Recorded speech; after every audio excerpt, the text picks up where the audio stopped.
Naam, salamu alaikum wa rahmatullahi wa barakatuh. Ndugu wafuatiliaji wetu na watazamaji wetu wa Ustadh Shafii Online TV, bado tupo katika harakati zetu za dini na tunapenda pia kuwataarifa ama kuwafahamisha watazamaji wetu wa Ustadh Shafii Online TV. Tumerudi baada ya siku 3-4 hapa kupotea katika akaunti yetu kulingana na masuala ya internet na harakati za uchaguzi. Sasa tumerudi, na wafuatiliaji wetu wa Ustadh Shafii Online TV, mkae tayari kupata taarifa mbalimbali kupitia channel yako pendwa ya Ustadh Shafii Online TV. Na jana nafikiri tulizungumza na Amiri wa Hadhiri Sheikh Rajab Salum kuhusiana na taarifa ya msiba ya alikuwa Sheikh Hussein almaarufu Sheikh Sharif Majini.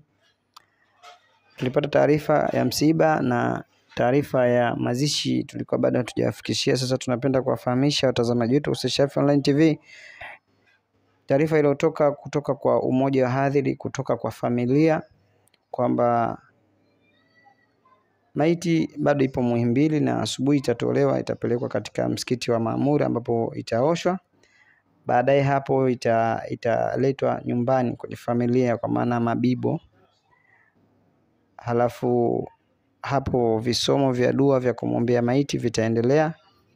Baada hapo nafikiri baada ya salati dhuhuri mwili utaswaliwa pale Masjid Maamur na kwenda kuzikwa katika makaburi ya Kisutu.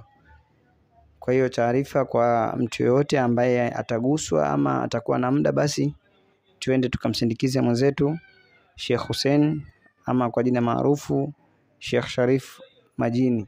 Kabla ya kutaka amani ivurugike, kila mwenye mtoto mdogo nyumbani analea, kila mwenye mke nyumbani ambaye ni mkewe, kila mwenye mzazi ambaye anamhudumia kijijini, fikiria kwanza mtoto wako, fikiria mzazi wako, fikiria mke wako, fikiria na wale ambao wewe utoke ili wao waweze kupata kipato cha kula. Ukiwafikiria wale, hautokuwa na ushawishi wa kutaka kuvuruga amani ya taifa lako. Leo ukienda Pyongyang, katika nchi ile ya Korea, mitandao ya kijamii kama WhatsApp, Facebook hakuna. Na hapa mitandao ya kijamii imekuwa na ushawishi mkubwa wa kutaka kuvuruga amani, ikiwemo TikTok, ikiwemo Facebook, ikiwemo YouTube, ikiwemo na WhatsApp na mitandao mingineo.